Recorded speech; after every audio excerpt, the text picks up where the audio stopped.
G'day there, Signets and Swanlings. 2012 Premiership player Nick Smith here. It's my pleasure, as always, to introduce a bevy of bloods, a fan podcast of the Sydney Swans Football Club, brought to you by Noddy and Stevo, a pair of red and white tragics. So pop on the kettle and settle in as the boys had an in-depth chat about the Swans' last game, the Swans' next game, and a little bit about footy too. This is Nick Smith signing off until next week's episode. But in the meantime, remember, be good to your bloods and they'll be good to you. Welcome back to A Bevy of Bloods. My name's Noddy and I'm joined once again by my regular co-host Chris. How are things going, mate? Yeah, thanks, Noddy. Look, the potty is a bit late this week, as typically we get it out earlier in the week, and the reason for it is dealing with some personal issues here with my partner in Vietnam, and on her family side. So apologies to all of the listeners, getting a bit late out there, but of course, real life comes before footy sometimes. And some of the support I've had on Twitter after posting we're running a bit late has been really sweet. So thank you for those who have reached out, and for everyone else, let's get on with it and talk about the damn game. Yeah, no, I appreciate you for sitting in tonight, mate. It's a difficult time, I understand. So thanks for making the time for the potty. I really appreciate it, and pass on my best wishes to Danny and her family too, mate. All right. Well, in this episode number 45, we're going to be chatting about the gutting loss to the Bombers, as well as a little bit about our game ahead in a couple of days' time against the Dogs. So fluff up your tail feathers and settle in for a potentially biased yarn about all things to do with our beloved Bloods. Last Saturday afternoon, our Sydney Swans were defeated by the Essendon Bombers by 9 points, with us scoring 12-14, 86 to their 15-5, 95. All right, mate, first impressions. What do you think of that? That was an unbelievably disappointing loss. I gave him the heebie-jeebies. I jinxed the game last week, famously twice, I think, or maybe even 3 times. Yeah. And look, that was hard to watch. I mean, we came out of came out of the blocks just going off, and that was great to see because our first quarters have been pretty ordinary. Considering how well we played against all 4 quarters against St Kilda, this was a sad loss to go with, mate. The Bombers just continue to have our number in close games. What about you? What was your first impression there? Yeah, no, same as you, mate. Like, started amazingly, looked incredible, like thought it was going to be like a training run. And I think we all I think Nugget called it out. We're all sort of getting a bit ahead of ourselves, but that's where we were sitting. We're a top 8 team. This is a bottom 4 team. We should be putting these teams away. I know that anyone can win on their given day, but we should be putting these types of teams away. Maybe Essendon goes on and troubles a lot of top 8 teams in the next 7 rounds, but before heading into this, this was a game that we really needed to win and that we should have won. Started amazing, looked like it was going to be one-way traffic. The Bombers pulled back 2 quick ones, and that bounce back was actually reflective of the rest of the day. They bounced back big in the second quarter, kicked 5 straight on us. We couldn't buy a red frog at a local pool kiosk, kicking 2-8 in the third. 2-8. Horse said it. We didn't take our chances. I mean, he said it pretty diplomatically. Actually, when he was first asked, "What'd you make of that game?" he took maybe 13 seconds of disgruntled silence, which is about as angry as Horse gets. But look, even though we had a good 16-point lead in the fourth with that Millsy's goal, that awesome goal, like maybe halfway through, the Bombers bounced back. They couldn't be contained. Their gun players kicked freakish goals. They got ascendancy in the clearance, got their hands on it. Their accuracy killed us. I was so annoyed after this game, mate. I think it's the most annoyed I've been all year. I was so frustrated. We should have won that, and not winning it has seriously hurt our chances for finals. I think that's where it comes in, right? That's this. We knew how important this game is. We'll talk about what the rest of the season looks like, for us to get a solid foot into the finals. But this game was a must-win game, and we just everything we could have done, we just didn't do. The team just was not firing at all. It was so stressful. It was most it was probably the most depressing game I've watched all year. And the eternal optimist in me normally like, we can bounce back from this and that. But I was just like, this one really got me. This one really ground me down. I was like, this is just silly. It was just a bit sad effort across the board. everything changes when you pile on a couple of goals, right? I mean, look at what the Bombers did to us in the second. They put on 5 in a row and then they're back in it. If we kick half of those 8, I don't know if we had 2 rush behinds in there. I don't know if they took place in the third, but like you just kick, 4 goals and that's probably the lead. And we'd probably close that out. They'd probably still come back, but there's a big enough gap to hold that buffer. And it's just so. This is a sliding doors moment, I think, in our season in 2022. This is the win I think we're going to come back to. Like this Friday night is so critical, but the fact that we lost this game that we should have banked, and I know everyone's a challenger on the day. It's not like we didn't turn up. Look at that first quarter. We just switched off. We were inconsistent. We drifted in and out. It was just so frustrating. All right, mate, key takeaways. What did you make?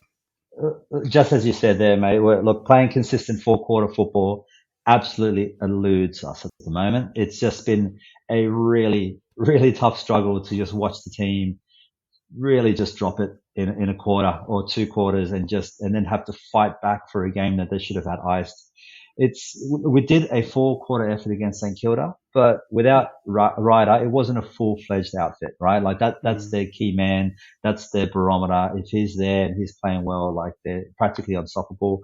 It was just a weird game. Look, the obvious point and stat that we can look at is the 14 behinds. And I know how much fun I was poking at the Bulldogs when we played them in round 3 from memory.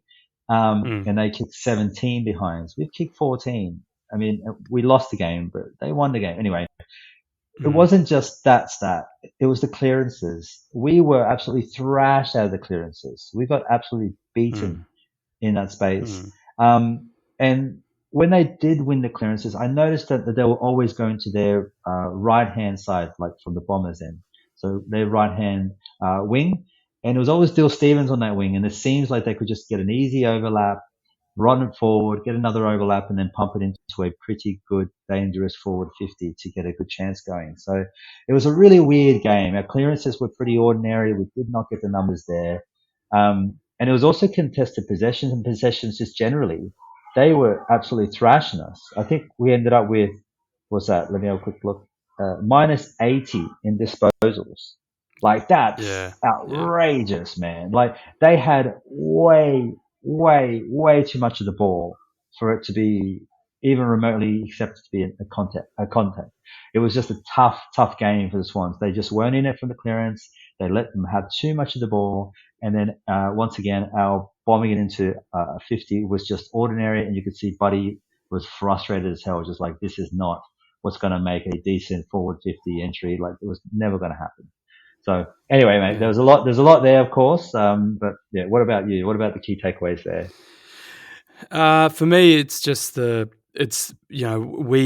held our fate in our own hands and we couldn't kick. We couldn't kick to save us. It's 2-8. It's 2 goals, 8 behinds in the third. That's 20%. That's probably the worst accuracy we've had in at least this year. I think we kicked 2-7 in the elimination final last year, and I think we've done it once since then. But I don't think we've had 2-8 in a while. I'd have to go back beyond that. But look, overall, Essendon kicked 75%. We kicked 48%. So it was just one of these days where if we'd kicked straight, we'd have won. And yeah, look, I agree with you. They smashed us in the clearance, and Draper really got Hickey's number, to be honest. But the roller coaster of losing to teams we should beat on paper continues. So does the recent history of close finishes against the Bombers. Really, really feels like this was in my opinion, our worst loss of the year somehow. Yeah. Especially after the media beat up that Parker Shield interaction after the last time we played him in Sydney. They were booing Parker every time he touched the ball. 250th game and they just booed him. And that tells you about the shitty Bombers. Their fans are just grubs. How about all those guys I tagged you in on Facebook? They were just jumping in on that's right, on the Swans groups just to troll. Yeah, just because they got nothing better in their life. It is pretty hilarious looking at those after a loss. Look, and generally, look, Noddy and I are obviously fuming here. This is probably the most. I'd say this is the angriest we've been this entire year after a loss. And it was for sure for me, the most disappointed I've been over a loss. Like as we were saying, Hickey got one clearance for the entire game. One single clearance, right?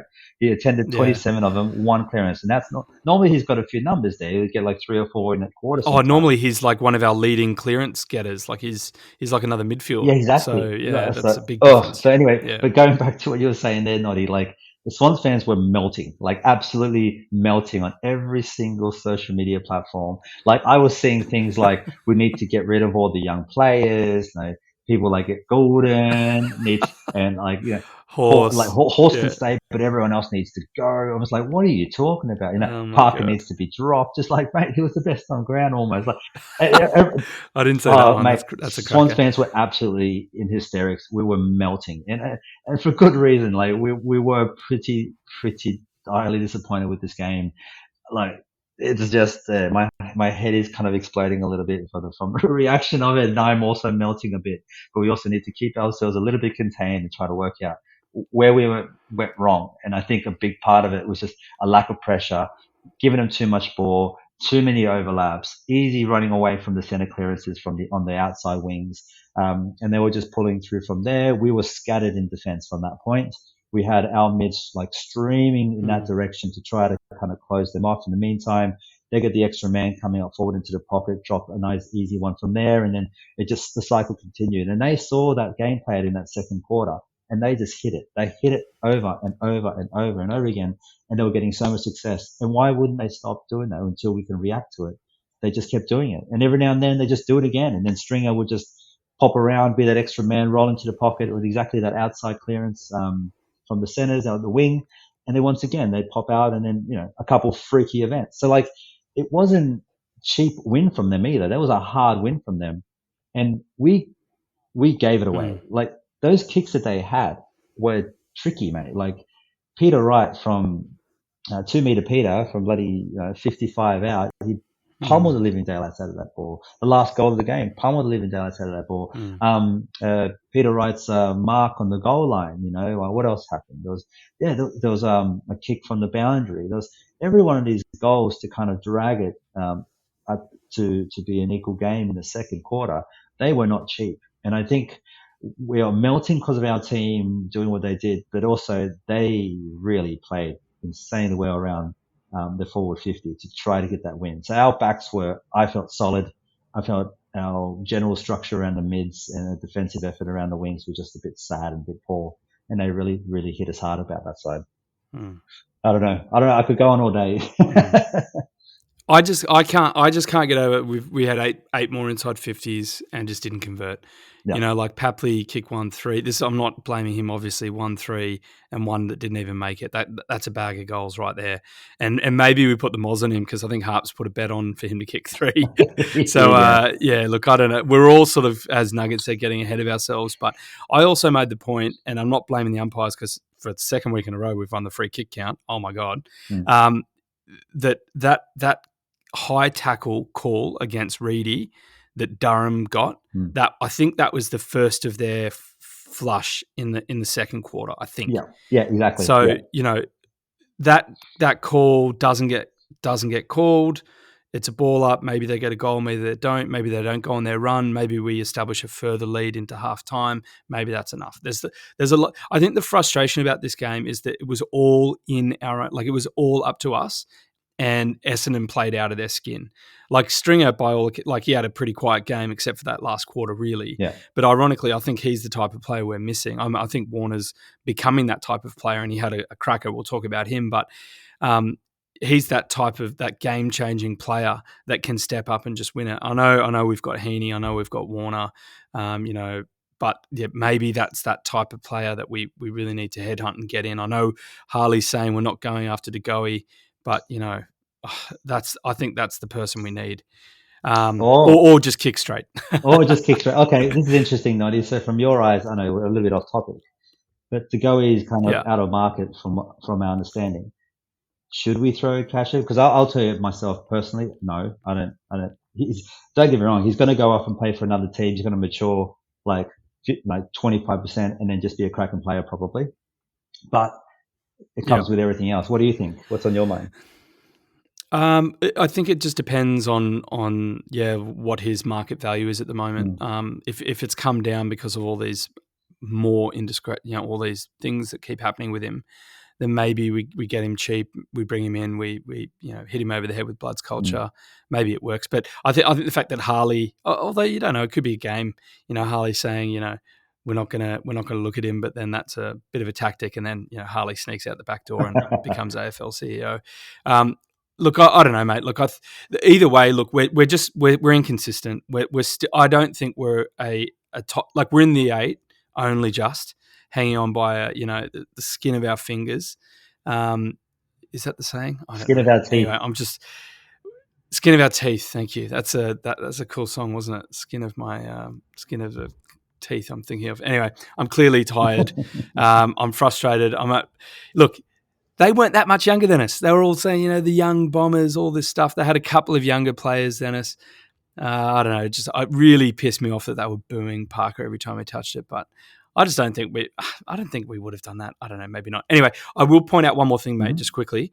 We've been the best fourth quarter team. I think we've established that in the last couple of weeks, and the media has as well. But Essendon, i.e. Stringer, not just Stringer, obviously Redmond and Hine, they have stepped up. Essendon beat us.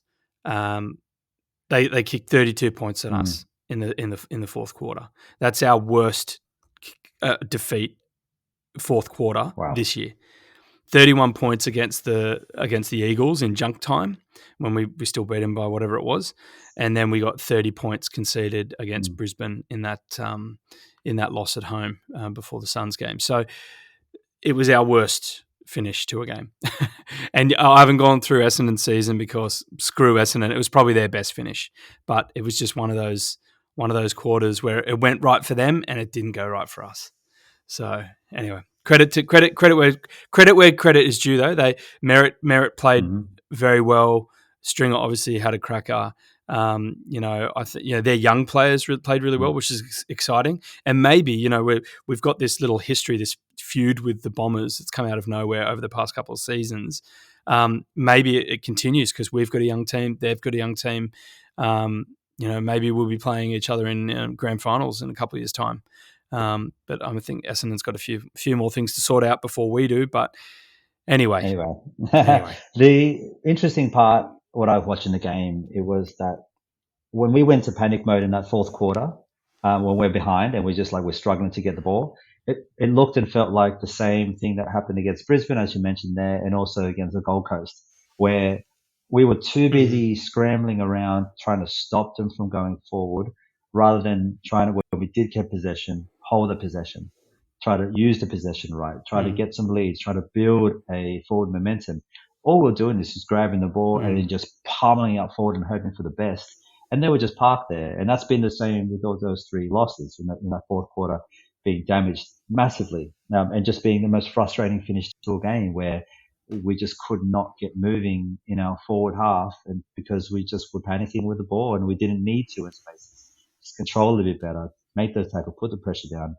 Yeah, it was a very un-Swans-like loss as well. It was a really disappointing way that we played, and I can only imagine we bounce back off this one. But yeah, it is what it is, mate. Fingers crossed, mate. We've been playing pretty well at the MCG, but that one was, that's one we want back. But anyway, we're coming 8th now. We're only just in the 8. We're down from 6th. Obviously, if we'd won that, we'd be up in 5th and knocking on the door of the top 4. So we lost a couple of percentage points as well. We're down from 119 to 117, and we're sitting on 9 and 6. 9 wins, 6 losses behind Richmond and Collingwood and Richmond, in that order. With that loss, I'm not even going to bother talking about Essendon because they're still in the bottom 4. We're going to talk about the Bulldogs, and then we've got the Dockers, the Crows, the Giants, the Roos, the Pies, and the Saints again. From 7 games, we need 4 more wins at least to get into the finals. Now, the Dogs is going to be tough. Freo is going to be tough. Adelaide at home, Giants at home. They're both probably going to be tough games. I'll tell you who I'm going to boo. I'm going to boo Jordan Dawson. That's who I'm going to boo. Anyway, Here I'm saying the Bombers fans are shitty. Look, I wouldn't be surprised if North Melbourne gives a run for our money the way we're running this season. They really did, yeah. And then to finish up with the Pies and the Saints. It's an extremely tough run home, I think. Like it's probably not as hard as the Bombers, though. I'll just shout out, the Dogs. I'll talk about that later, mate. Anyway, so that's where we sit. It was just an incredibly important game in the scheme of things, and we let it slip. And I think this is the one that's going to come back to haunt us. But anyway, mate, what were your favourite moments of the game or missed chances? Yeah, I've got a favourite moment. I've got a missed chance. I've got Paddy McCartan was running down the wing with that lace-out kick out to Hapley right in the chest in the second quarter. That was really, really nice. And I have mentioned, sorry, I've got a visitor here with me. We're looking for Ben. All right. There's one of Danny's little cousins who just decided to drop in. Anyway, fairy moment. Sorry about it, everyone. Paddy McCartan's lace-out kick to Papley in the second. But what I found out particularly interesting is that Stevens was running next to him, and Stevens wasn't sure whether to ask for the ball to make the kick, because it's like, well, this is my position. Should I have the ball? Should I not? And there was like a moment there was like a puppy dog, which is like, okay, there's a ball with me. It's propelling forward. And he just started running forward like a freaking Labrador. And he just went. And he's like looking back at Paddy like, I'm doing the right thing, right? I'm off. And he's just taken off. And he made absolutely no impact. But what I did like about it was that his effort, it was just like once he saw, he was like, oh, I'm meant to be up forward. He put his head down and he was off, right? So his effort and his running ability was pretty on show, and I was pretty happy with that, and I have been the last 4 weeks. His skill sets were still a bit dropping here and there, and I think his defensive effort's pretty ordinary. In this game was kind of showed off a bit, and I think they made sure of that. But yeah, his effort in running the ball was pretty fun. In terms of a missed chance, I think I mentioned that earlier. Look, those goals in the second from the Bombers were not cheap. 2 meter Peters, a couple of goals were tidy. They had a couple of kicks from the outside 50, a couple of hard angle goals, and it was just they didn't mess around. They didn't. Our backs did a decent job not to give them an easy, cheap, right in front 35 out kick, but we got plenty of those, and we did not kick those goals. Papley, Buddy, Heaney, I think Reedy won. Although Reedy's one was a bit tricky. But, Reed got 2 behinds. Yeah, but it's just been... McDonald, I think Logan got one. That's right. McDonald hit the post, of course, yeah. So when they had their chance, they took it, and I think that's the massive difference. They shouldn't have been able to have as many chances as they had, but hey, it is what it is. The game is lost, mate. What about you? Favourite moments, missed chances? Is there much more than that? Mate, I think I think it was one of yours as well, and I think most Swans fans, I think AFL fans, to be honest, Warner's goal, our second of the game, that first one of his, ball in, running towards the boundary on the pocket, beats someone, just a beautiful kick across the body, hard angle, gets a just incredible goal. I think that these are the kind of moments that everyone's watching, not just Swans fans, and that's why when everyone starts to say, is he up there? Is he going to be that Dusty DeGoey, stringer type player? And when he's doing that sort of stuff at this age, I think it is incredible. It was incredible. Like he had a great game. We'll talk about him in a second. But yeah, the other thing I think that Millsy's goal, not so much for the actual skill, but just the importance in the game at that time. Obviously, and we couldn't hold out, but that was a favourite moment of mine. That was a nice little. I remember the pass over from Heaney. Heaney was running down to pick up the ball, and he kind of had this nice little rugby style kind of dropping to the ground and passing it off to a man, to the winger flying past him. And it was a beautiful, beautiful little pass to get that goal. So that was nice by both of those players. But I remember that. That was a really nice goal. Yeah.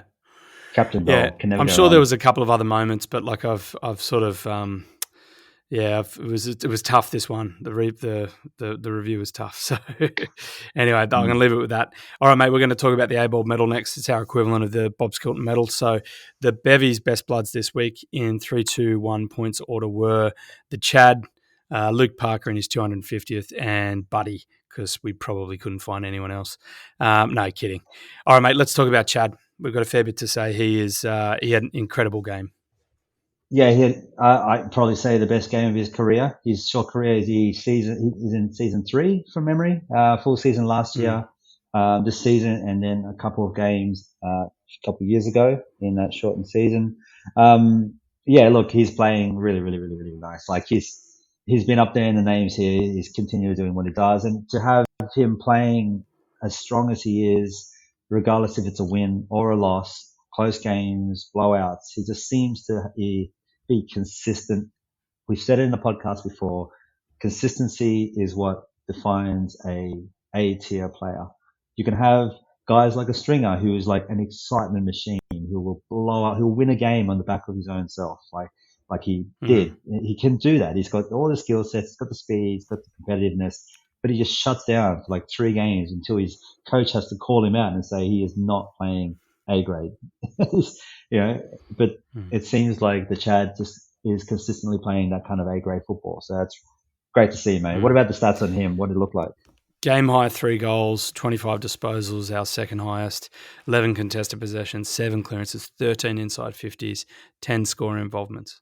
It's a pretty epic game. Like I think that there's a bit of beauty, I think, also maybe irony. I'm not quite sure what it is, but he's pick 39, right? And in Luke Parker's 250th, who was a pick 40, both of these guys are, there's a fair few years between them, but they're our 2 best players on the ground. So, obviously Kinnear Beatson's done very well with both of those, but I thought there was a bit of, it was a bit of a poignant. That's a poignant moment there to see, Chad and Parker play as well as they did. But on to Parks, mate. On to Parks. I thought his first quarter was epic. Slowed a bit down after that. That was due to some of the things we've spoken about, like not winning a clearance, not getting our hands on the ball. But overall, he still had a very Parker-esque game. I think you're going to read out the stats there, mate, if you've got them. Yeah, look, he had 26 disposals, the game high, 13 clearances, contested positions, 6 tackles, Sydney's equal first, and what's that? 5 clearances, center clearances, number 1 for Sydney, and 9 clearances all up. Yeah, really, really good game. I think his first quarter was just explosive. In the last quarter, he was dead quiet. It's got to be said. So I think that's what stopped him from taking the 3 points here in the ABOB. But Parker doing Parkery things. I don't know what happened in that last quarter. I got to probably rewatch it for the second time that last quarter to see where he went. But as you mentioned, I think the clearances, they just got hungrier. They played it a bit better, and Parker at that point just found it hard to get himself around the ball, and we turned into panic mode, chasing the man rather than getting the ball. It was a bit weird. Yeah, mate. Yep. I don't have too much more to add to that than obviously a huge congratulations to Parker for the 250th milestone. He got the shoulder chair off after the game. I think it was Millsy and Reed, and I wouldn't be surprised. I turned the TV off. I was so sour. I wouldn't be surprised if the Dons fans were sitting there booing him off, just because they're classy bastards like that. But look, mate. Yeah, it was a shame we couldn't get the win for him, obviously. But I think, and Horse always says this, that the team comes before the personal accolades, and that even was the case for Buddy. Even though there was those huge scenes when he kicked the 1,000, It was more. It wouldn't have mattered as much if we hadn't won that game. And so similarly, obviously, the win, not getting the win, put a dent in those celebrations. But I think Parker's the consummate club man. He would have been gutted for the team rather than himself, I think. So anyway, on to Buddy. I don't have too much to add, mate. I think he just looked good. Kicked 2-1, 8 scoring involvements. I thought that might have been the more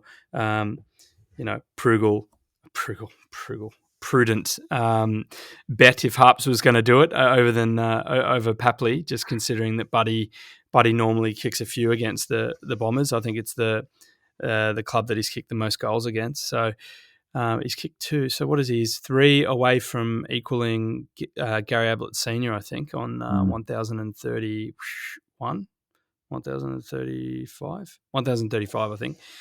But anyway, we'll keep an eye on that. I'm sure the AFL media will too, because if he gets that, he's the fifth best of all time, which is no mean feat, obviously. But honourable mentions, mate. Oh, sorry, do you have anything to say about Buddy there, or?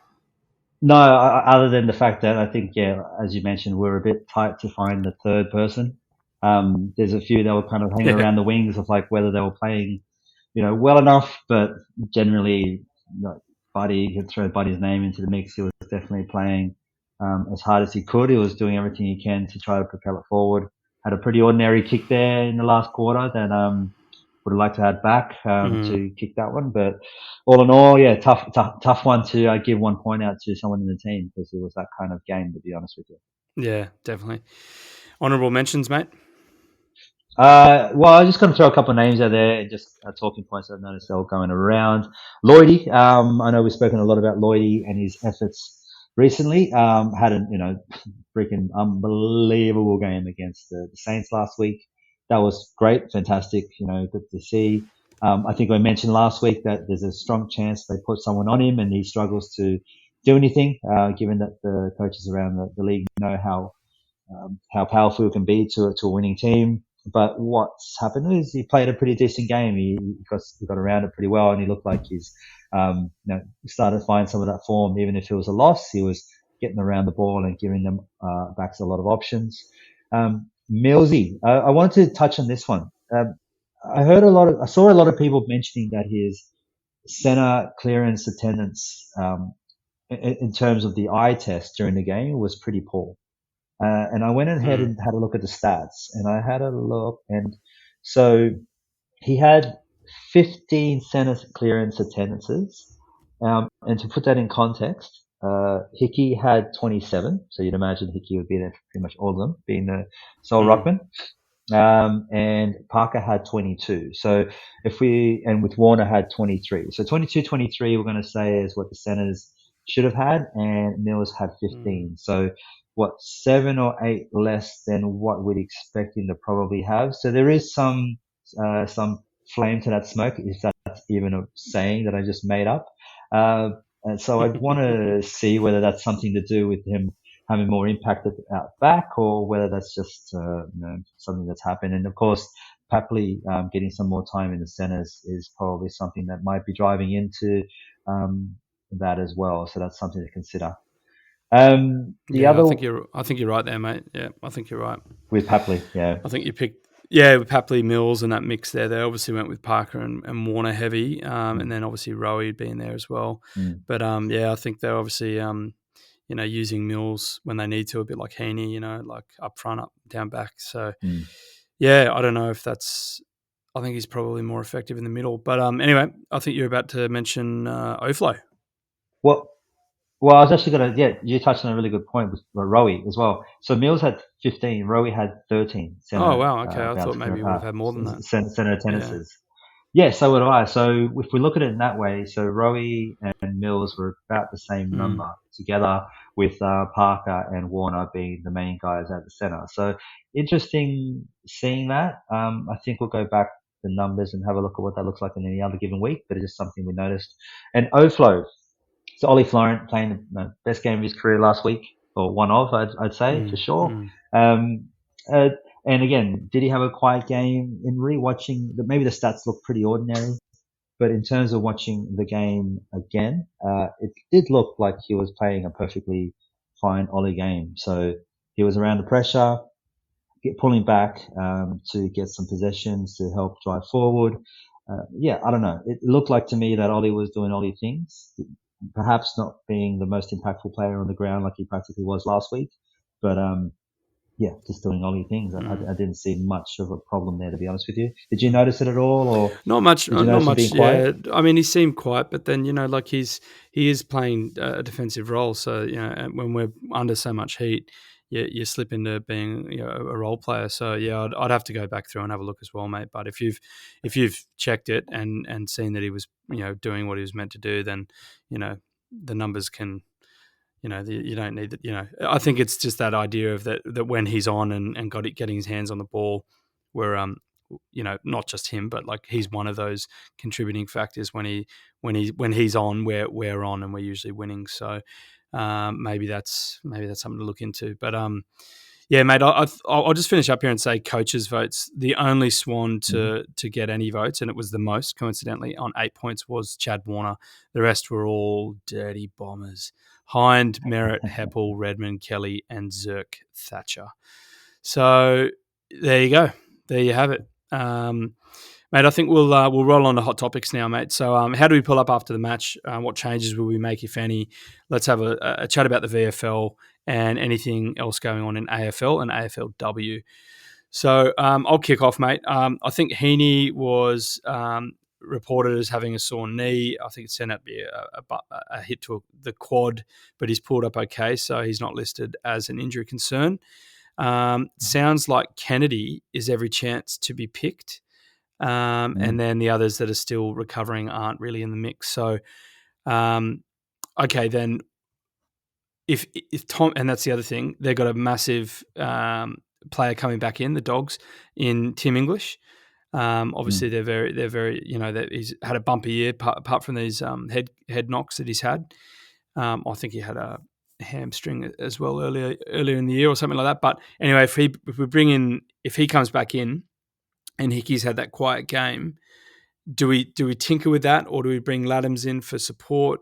Is Reed enough against, Tim English? And I'm guessing Shaki will go out for him, and they'll have, who do they have? I mean, they have Josh Dunkley sometimes as a ruck, but it's hard to tell with Bevo. He's so he can be erratic. Mix it up. Yeah, he does. Yeah. But how do you see the team? Does everyone hold? Yeah. Just before I go into VFL, how do you think about the players that played? Do they all deserve to keep their spots? Yeah, look, with Kennedy coming back in, you'd say in the state that we're currently at, we want to bring him in. We want a bit of leadership on the ground. Our contested possession numbers are dropping. We do need to kind of have a bit more impact there. So, do we want to have him in? Who do we pull out? And I think I asked that question on Twitter, and the community was effectively straight off the bat saying probably Dill Stevens. And that's not to say people are like, he needs to go. It's more like, well, he's probably the one that makes the most amount of sense, which is also a bit of a shame because, look, as he's playing more, we are seeing more and more effort from him. We're seeing more and more impact, and there's no doubt in the world that he should not be in VFL. He's too good for VFL, but he's not quite there at the speed of AFL, but he's damn close. So yeah, I'd probably see him jumping back in. What do you think? Should we slide him straight in, or does he go injury sub and just? I don't know. It's going to depend how he pulls up. I think tomorrow, we're recording on Wednesday night. Obviously, they'll have their last team session tomorrow. But I think you're right. If we want to improve the contest, then you bring Joey in if he's fit. And if we want to limit their plethora of ball magnets, then we probably need some more defensive-minded players in there. So I think Rowie would probably hold over the likes of Stevens. Just kicking out. I'll talk about the VFL now, obviously, because this sort of ties into it. Swannies beat the Bombers VFL team by 59 points, scoring 14 goals, 14 behinds. We've heard that before, haven't we? Okay. Where have we heard that before? Can't kick straight there either. Guys, that was frustrating. I watched that one. Anyway, McLean kicked 4 goals. Marty kicked 10 in the 2 previous weeks. So I can't see anything coming in there, any changes there, unless they want to give McDonald a rest because he's not getting any goals in the past couple of weeks. I think you've got something to say on him in a minute. But before that, Cunningham did everything that he could have done to say, I need to be in the top. I need to be in the AFL team. He got 38 disposals, and he had something like almost 15 or 20 contested marks. It was, oh my God, or maybe that was uncontested. Anyway, he was just killing it down back. So you would think that Cunningham comes back in probably for Braden Campbell. Yeah, probably for Campbell, unfortunately. Yeah. But so then if Kennedy does come in, then maybe it's Stevens. But if Kennedy doesn't come in, and Cunningham comes in, then the question is it Stevens or Campbell? because you probably you need to get Rowie in there because he's going to have to, do a job on Libba or something like that. So anyway, mate, it's going to be interesting with teams tomorrow. Other than those guys we've spoken about, Bell, Taylor, Wicks, Laddams, Roberts, and Sheldrick all had pretty good games. Sheldrick, I think he was like Papley. He kicked like 1-4 or 1-3 or 4 or 5. Yeah, couldn't buy a goal, but he's looking good, and it's fantastic to have him back from that knee. And I dare say he'd probably be squeezing his way back into the top team soon. Over to you on Jumbo Jet, mate. Logan, you've got an interesting update there. One I didn't see coming, but I know you got some comments here you want to pass on to the listeners. Yeah, look, one thing that's actually a really important point that I've noticed with Logan McDonald, our Jumbo Jet, as Jules likes to say, he's actually started, and this is an important factor for a number of reasons, he's actually started shaving his legs from above the knee. And I've noticed this, myself, and the reason I've noticed this because there's not too many AFL players with hairy legs. I have hairy legs, so I look up to him. And I saw him with shaving his legs above his knees recently, and actually last week was the first week I noticed it. So this is news, this is fresh, and I haven't heard anyone in media, AFL or Swans media, mentioning this at all. So this is an exclusive. You heard it here first, Swanlings and Signets. Signets and Swanlings. Now, what? So I just have I have a few quick questions. I don't really know where to start, mate. You're telling me because I think he's one of these players that wear his socks down, right? I think Buddy and I think that's about it that wear the socks up in the Swans. But so you're telling me he's got hair on his shins, but from his knees up, he's shaving. Yeah, exactly. And that's only happened recently. Up until now, he had hairy legs all the way up. And I was kind of proud of him. I'm just like, stick to it. But there's probably, the boys have gotten to him, I think. I think the boys have eventually gotten to him. Heaney, probably waxes every single day or whatever. Like, they've all gotten to him. He's just, he's compromising. He's like, you know what, boys, fine. If you think that I can get the extra couple inches on my jump, if there's less friction between my legs and I can run a bit faster, whatever it takes to get that extra 1 or 2% in the game that's going to make me from superstar to decent player, I'll take those advantages. And so he started shaving his legs upwards. I don't know whether it's shaving or waxing or that beat stuff. I don't know. But exclusive here. My question is, why would you know that? If you knew that, then that's where this goes from cute to psychopathic. And this is hilarious, mate. I can't believe this is actually a talking point, but I love it. He's also looking pretty fit, though. I'll give him that, right? Yeah, he's getting bigger, right? If you notice, he's getting some arms and everything. So it's obviously on the weights and protein shakes. So he started off the season looking like a tiny little boy, a skinny little kid, and he's actually like filling up quite quickly, which is good to see. So we know he's got the skill sets. He's got a great kick on him. He's competitive. We just got to see him bulk up a bit, and maybe he won't be pushed around so much and make some more impact. Well, look, I think and the commentators were talking about this, and we've sort of been noticing it as well. When Buddy's out, he steps up and plays, but when Buddy's in, he tends to defer, and he's not really kick that poster as you said, but he's not really he's contributing, but he's not getting that kind of impact that you want from effectively a second tall. If we say Reed is Reed's a second tall and he's a third tall. So, maybe his role is, but Reedy's tackling so well at the moment. You'd think that Reedy is that sort of occasional tall, chopping in the ruck. So McDonald really should be getting a few more goals, I think, in his position. And you'd be feeling a fair bit of pressure, especially with Amadi Party, kicking 11 in 3 weeks and Hayden McLean kicking 4 or whatever he has in the past couple of weeks as well. I think he's only had a couple in the previous week. So maybe he's kicked 5 or 6 in that same amount of time as Party. But maybe he's just shaving his legs in stages, and he's like, okay, this week I'm going to do this section, next week I'll do that. Hopefully it has some sort of effect on actually converting. But look, mate, I think. Do you think he holds his spot or? Look, it's hard. Like, and that you bring up a really good point with Amadi just killing it. He deserves a chance, right? And Logan's spot is the spot that he'll be fighting for, and same with McLean. If not Reedy, if he'll hopefully, touch wood, doesn't pull up injured at some point, and then we've got the extra spot for those boys. And it was Steve that actually pointed out that the competition for tours this year was going to be really, really tough, and it is straight off the bat.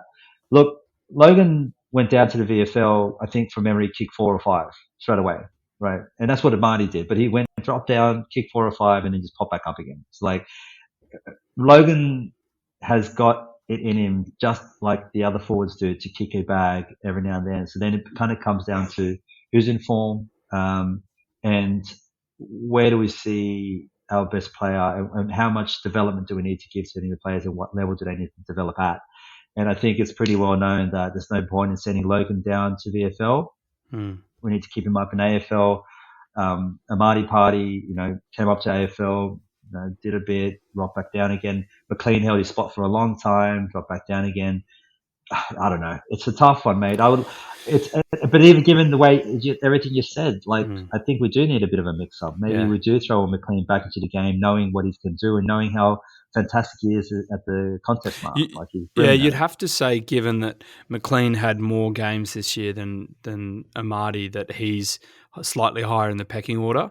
So even with these, 11 goals in 3 weeks compared to, I think, 5 or 6 or whatever it is in the same amount of time for Hayden, it's possible that the coaches just prefer what Hayden provides, even though that one game that Amadi came in, he just had so many good little pressure act moments. Didn't really kick, but he just came in and played his role beautifully. But I think maybe it's just and this, we've already sort of circled around it, but it's the case of the alphas, top dog, right? I think it's just if and when Buddy goes, and hopefully Buddy hangs around for another year, that it's going to be the Logan McDonald show, and he's going to just like show everyone what he just for whatever reason is not able to do while Buddy's there. It's probably mental, but look, yeah, we'll have to wait and see. I'd be surprised if they do drop him, but if they do decide to drop him, then at least we know we've got 2 really serviceable tools who are in good form, ready to go. So it's a good thing. Honourable mention, VFL, I can't believe I left him out. Stretch McAndrew is looking awesome. He's and to the point where another season of VFL next year, the season after that, and that, we've got Laddams obviously to come in after Hickey, but maybe he, maybe 60-40 forward ruck. I don't know. I don't know what's going to happen there. It's going to be really interesting. But anyway, mate, I think we should talk about the AFLW. Yeah. Because the fixtures have come out. Yeah, exciting stuff. So the fixtures have come out. So a couple of points for the AFLW. Firstly, Steve-O pointed this out. That the Swans for 2022 have got themselves a pretty good draw. So we've got games against 3 of the new teams, plus 4th, 5th, 6th, 9th, 10th, 12th, and 13th from last year. So effectively the lower half, more or less, of the competition. The Swans have got a good fixture against them. And so in the AFLW, not every team is playing each other more than once. In fact, not every team is playing each other once. So you really are, actually none of them are playing each other more than once, but you really do have a bit of a tough go with the fixtures, because you can have a really fair or an unfair one, and the Swans have a very, very tidy one. So that's exciting. There's also got 2 games at the SCG this year, which is grand. Like, how good is that? Just to pop up to the SCG, Henson Park, North Sydney Oval, I think, for 1 or 2.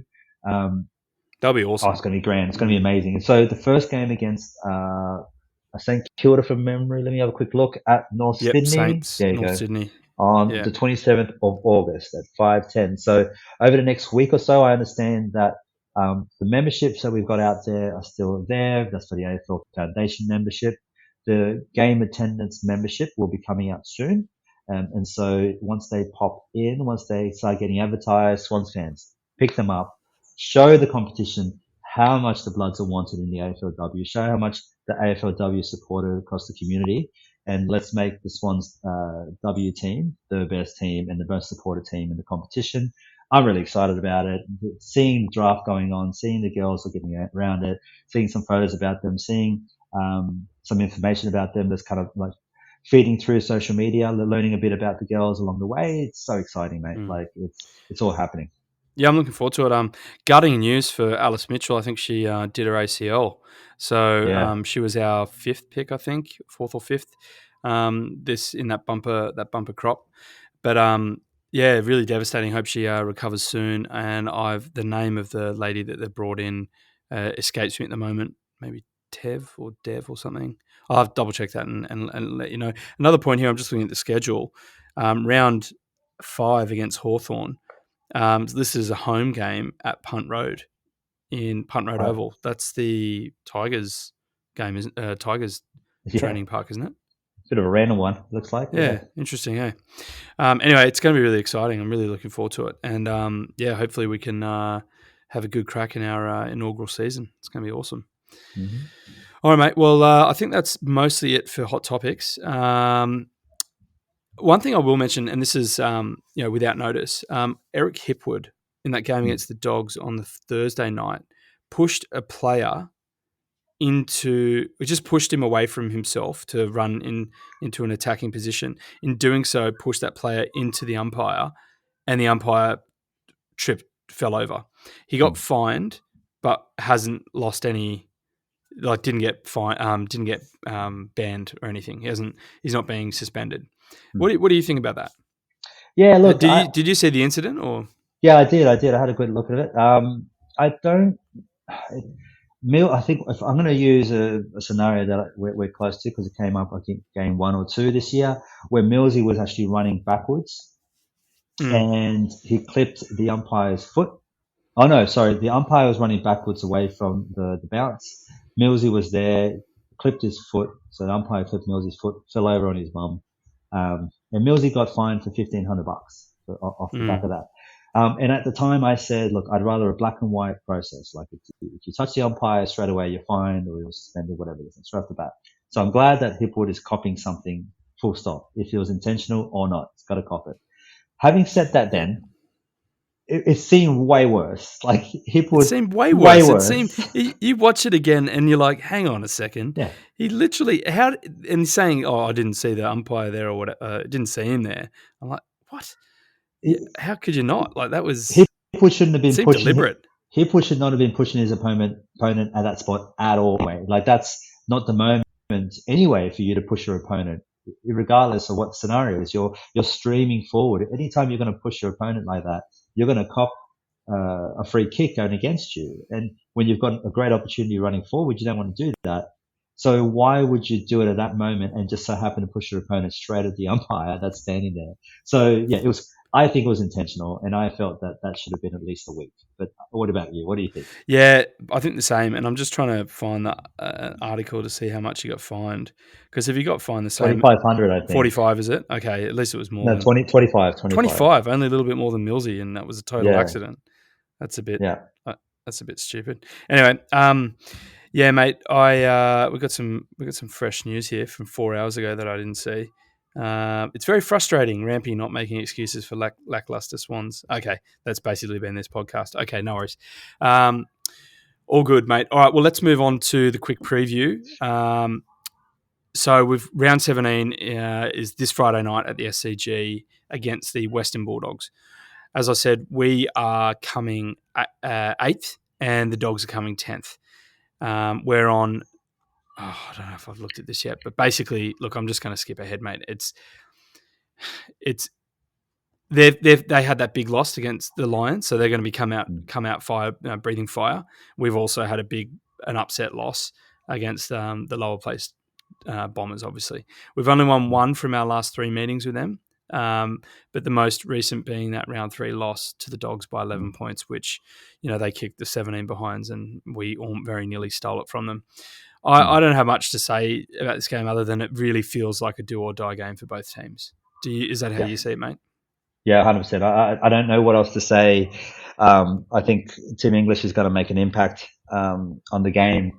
I don't know what we're going to be able to do to slow him down. I remember him being best on ground in round 3, convincingly so. Yeah, he was awesome. It's just, so to have him back in time against us, I'm sure Doggies fans are super happy. And I don't know who do we have to keep up with him. He's such a unique guy. He's so fit. He's so tall. He's great at contested mark. He can get around the game really well. He can kick straight. He's just got a lot of skill sets that are really tough to pull up against him. Yeah, I think he's going to be a danger player, mate. And I don't know who we're going to have to run with him. I think that's such a dangerous spot for us to be in. Unless Reedy and all his current defensive mode can do a bit of a ruck tag.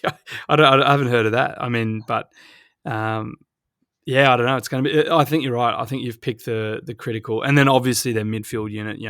Bont is one of these game changers, and Libba's been killing it. He's really key. I think we really need to put Rowie on him, and maybe even Ryan Clark come back in for just that job. I don't know. I was going to say that. I was going to say I think we are more than in our right to say drop a Campbell or someone, or Stevens, and to drop in Ryan Clark and just say you sit on Libba and make sure he doesn't get so many clearances.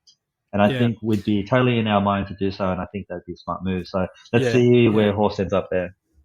Just that game that he that totally nullified Sinclair, and then the following week when the Saints upset the Blues, he had like almost 40 touches or something. It was best on ground basically. So yeah, just quite impressive to be honest. But yeah, look, this is really do or die for us. I think like we lose this and we're probably out of the 8, depending on how some of the other games go. The Dogs may or may not sneak in. They might be 1.5, 2 wins away from doing that. But it's really important for them to win to stay in the hunt. And it's super important for us to actually stay in the 8. So, yeah, after the Dogs, obviously, we spoke about it earlier, we've got Freo, Crows, Giants, Roos, Collingwood, and St Kilda. They've got, and this is why it's so important for them, they've got St Kilda, Melbourne, Geelong, Fremantle, and then finish with Giants and Hawks. So they've got like a 5-week patch that's going to make or break them. So they're like at the beginning of this like brutal run home. So they'll be like mentally preparing. They got flogged in Brisbane. They're going to come out, and yeah, I'm very, very nervous. But if our season's taught us anything, it's that we play up, and we don't often play down. So I don't know what that means because they're sitting below us, but they're kind of they're last year's grand finalists. They probably haven't gone as well as they want to this year. But they're still a very, very good team and full of stars. So, yeah, it's going to be. I can't pick this, mate. I'm not going to say anything on air. I just can't do it. I know the mistake that I made last week too. So I'm going to say absolutely nothing. I'm sorry, everyone, for what I said. I apologize. But the one thing that is interesting about this podcast is generally, and about everything that we do, Swans Life, is even just talking through a loss is therapeutic. And so. Start off this potty as mad as I was. I'm getting to the end of it. I'm just like, right, that's 1 week put away. We focus our eyes on the next week, and let's see what we can do about that and how we drive onto that. So it is what it is, mate. Bombers was horrendous. Park that. Yep. Look forward. We need 4 wins out of the next 7 games. We have to get those. This is one of those games where we must win. So the most important game is the next game ahead. Definitely. Let's get on with it. Yep, we got some closure. One last thing, mate. As I've said throughout, we won the free kick count in the last 2 games. A bit of a head scratcher, can't believe it. But obviously not confident about the free kick bullflogs. So we know how well that they go and are going this year with the free kick differential. So let's hope we have a few things go our way at the SCG this Friday night, and let's hope the rain holds off. That's probably not going to happen. But let's, When are you coming? When are you back, mate? I actually fly out tomorrow night, so that's Thursday night, and I arrive back in Sydney somehow because we're going via Melbourne at 3 p.m. on the Friday, which means I go home, I shower, I say hello to the cat, and then I put on my kit and I head straight over to the SCG to watch the game. Oh, you beauty! That was my question. So we'll be having beers on Friday night. Good stuff. Yeah, mate. We'll be having some beers, and let's catch up with some locals and have a chat with them before the game, I think. So if any Swans fans are going to be probably at the Squires Bar Lounge at the SCG, look for Noddy and I if you're wanting to do a quick interview or give us your thoughts or angry opinions or unjustified comments like Logan McDonald's legs being hairy, then we'll accept any of those. We'll accept all of those comments. Was that the 4 Pines Bar, mate? That's the one. 4 Pines Bar, not Squires. 4 Pines Bar, O'Reilly stand at the SCG. Yeah, if you want to drop some cash on a round of 4 beers, meet us there. A quick thanks to the 2 gents, the regular guys that did the halftime report as well at the MCG last week. I think did I see you post that on socials last week, Chriso? Yeah. What was this one? Which one? The two boys that do the halftime report down in MC. Oh, yes. Oh my goodness. Thank you so much for reminding me. Yeah. So, we had Vinny and Lee from fans of ours and just good Swans fans generally. Yep. Were nice enough to do the MCG commentary at halftime on behalf of the Bevy, the extended Bevy team, which is really nice of them to do from the MCG because we're not there and able to do it. And Lee Davis gave me a quick update too. It's just like the reason we kind of got it done quickly is because Vinny's kids were going absolutely AWOL just about halftime with bad timing. So it's just like, we got it done quickly. Whatever, mate, boys, you did a really good job. So thank you so much, both of you. And yeah, you're always more than welcome to be correspondents of ours wherever you are at the MCG. Thanks, Vinny and Lee. That's awesome. All right, mate. Well, that brings us to the end of this episode. So on behalf of the Bevy, I'd like to say thanks to all you Cygnets and Swanlings out there for listening in. Make sure to keep following us on Instagram and Facebook at A Bevy of Bloods for various content, updates and announcements. Until then, up the Bloods and Kanye Swannies. Come on, Swans. Got to beat the Dogs. Let's go.